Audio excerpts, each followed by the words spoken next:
teamwork right there is what that is. Teamwork. That is the fattest bad drive I've ever seen.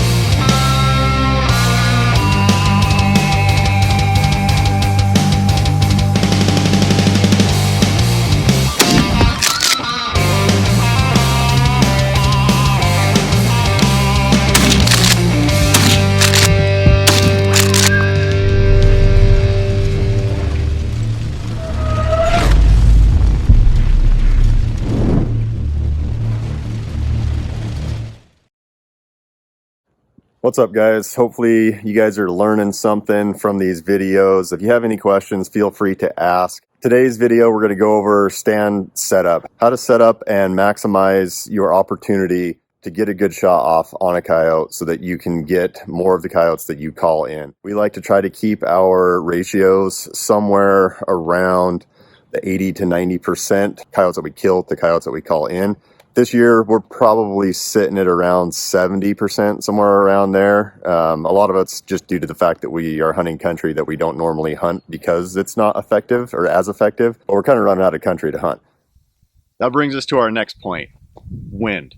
How do you set up with the wind? Everybody's different on this, but you definitely don't want the wind blowing into your stand because then anything coming in is just going to get your wind and go away. My preference is, especially in tight country like we have right here,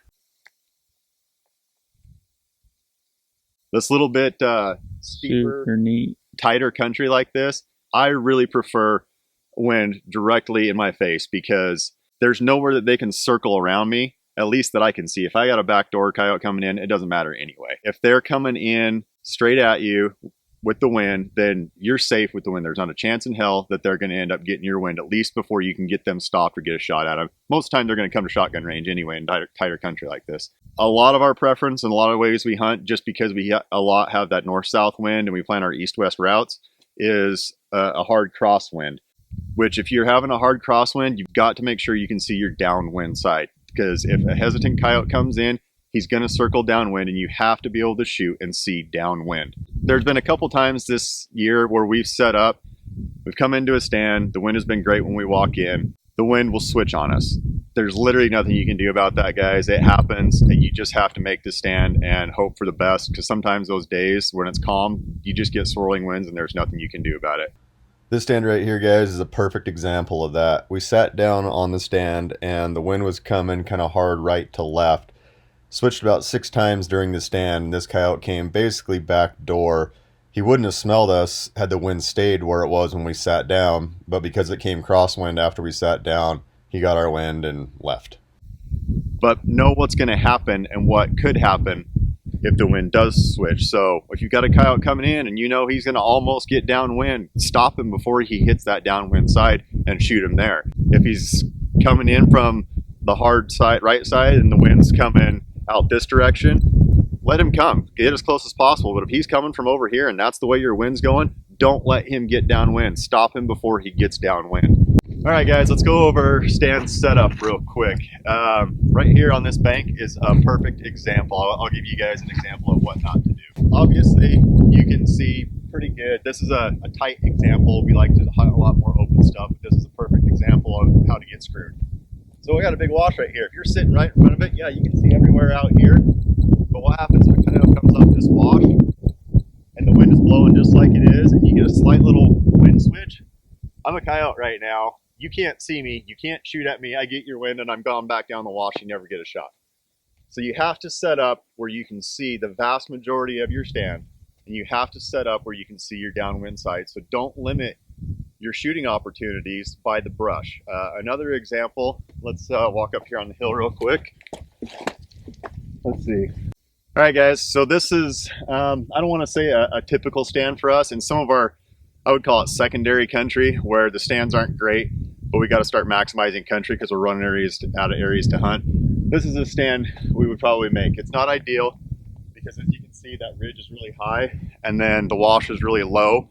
It's really hard to get set up, but the Swagger bipods with the length really helps you get that elevation change when needed. If I was to sit down, let's say I was going to sit right here, okay? So I've got a little bit of a bush behind me. So the way the camo works is it blocks you from basically it blends in with your background. You don't need to be hiding behind something, you need to be hiding in front of something. If Hunter's gonna sit down here, or I'm gonna sit down right here, I've got this bush to kind of blend me in a little bit. We like to be tucked in a little more than that, but on this hillside, there's not a lot of options. Right here, I've got a pretty good view. Hand me the camera real quick. So here's my view of this stand, okay? I can see pretty much everything in that wash. I can see that whole hillside really well. I can see all the way up here fairly well. The things where I'm going to get screwed on this stand, I can tell you right now, is if anything comes from this side, that's not my downwind side, but it's really thick over here. It's hard left one direction. I've got a hillside right here that's going to be hard for me to set up on with the bipod.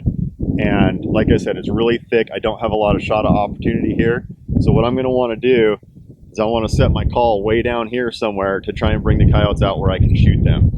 I honestly wouldn't sit right here. I wouldn't sit right here on this stand, and let me show you why. That's my downwind side, and I can only see like 10 yards down there. If I got a coyote coming off of this ridge and he decides to circle, he's going to come right up here where I can't see him. Perfect example was that one that Garrett and I shot earlier this year and didn't end up finding. He did that exact same thing, and I'll show you guys how to mitigate that. This stand right here, guys, we set up. If we were to set up a little bit further to our left, then we couldn't see around the corner very well. So we set up right here thinking that nothing was going to come from that side hard anyway because it was so downwind. Well, the wind ended up coming back up slope just ever so slightly and allowed a coyote to come in from the downwind side. And this coyote came right up the hill right behind us, circling downwind, and we couldn't see far enough to get a shot. This is a perfect example of make sure that you have a good clear shot on your downwind side. Had we set up just about 10 yards to our right, we'd have been able to get a shot at that coyote, no problem. Live and learn, I guess. So what I'm going to do is I'm going to walk down the ridge further down here.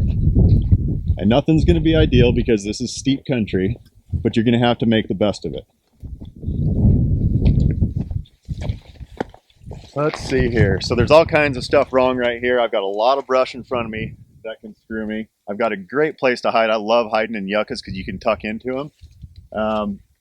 Right here, probably the best place to sit is going to be under this bush. Let's go take a look at it. Okay, couple reasons I would pick this over that other spot. One, you see how it kind of benches out right here? It's a little bit flatter place to sit. That way, I'm going to make Hunter do this. Sit down and set your gun up. Yeah. So, from this perspective, now, when I'm down here, I have a bigger open area up this direction to where I have about 100 yards to where I can't see. It's still thick brush, but if I put the call down here, because my downwind is this way, I'm going to be a little bit more open. This bush right here is going to kind of screw us, but not terribly. But I can see now all the way down my downwind side. You guys got anything else to add to that? I think that's pretty good on that. None of this matters when you have the shotgun. Yeah. All right, I'll go over that. So, explaining this setup right here, guys, was for all your rifle shots. Shotgun shots, I'm not going to say it doesn't matter, but it really doesn't matter, as you guys have seen multiple times with old Uncle Tim here. Yeah. I like to set up personally with my call when I'm doing electronic calls. I want that call no more than 20 yards in front of me, especially if it's in tight country like this, because I want that coyote to go directly at that call and be able to shoot it with the shotgun. I don't like to shoot more than 30.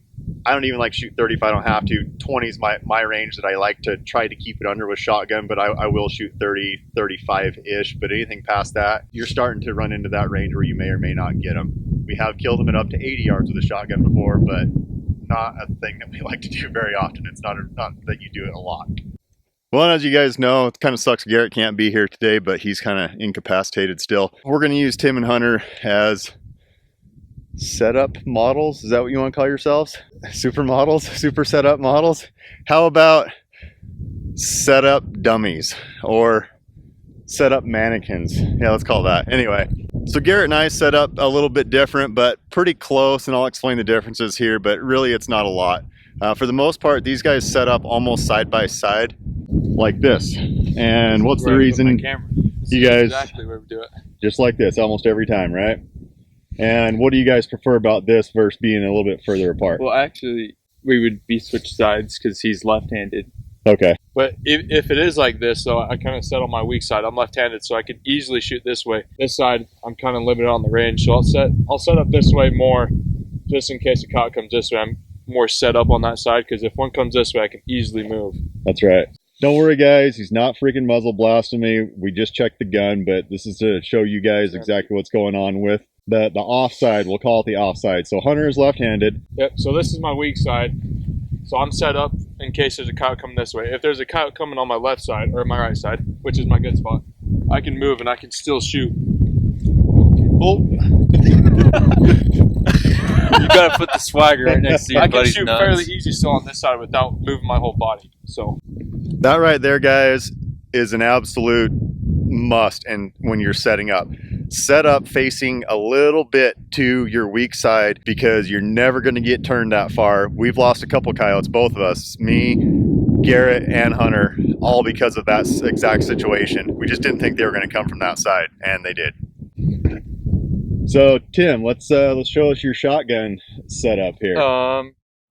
Thanks for watching so far, guys. We're going to cut the video today and we'll pick up tomorrow where we'll show you a little bit more in depth on how to set up on a stand and what to do when a coyote comes in and how to handle some of the situations that can occur when the coyotes are coming in. Also, guys, if you haven't already done it, run over and subscribe to Crisis Averted, and I'll put a link in the bio down here. I'll be doing a lot of working on this thing this next year, and then doing some more bumper stuff. Obviously, I got the ones for my Toyota, and there's the one across the street right there for my neighbors. We got to finish that one up, and then I got another one for a Toyota 4Runner. A friend of mine will be building sometime right after the first of the year, and then we'll be finishing up the rear bumper for that Ford also. Don't forget, guys, if you're in the Salt Lake area, February 13th through the 16th, I'll be up at the Western Hunting and Conservation Expo where you can get one of these hats. There's, I think, 6 different designs that we've got and a couple more products coming out, and that's the only place we're going to have them until fall. So stop by, say hi, and we'll see you there. Once again, thanks for watching, guys, and we'll see you tomorrow for a little more in-depth video on how to set up for hunting coyotes.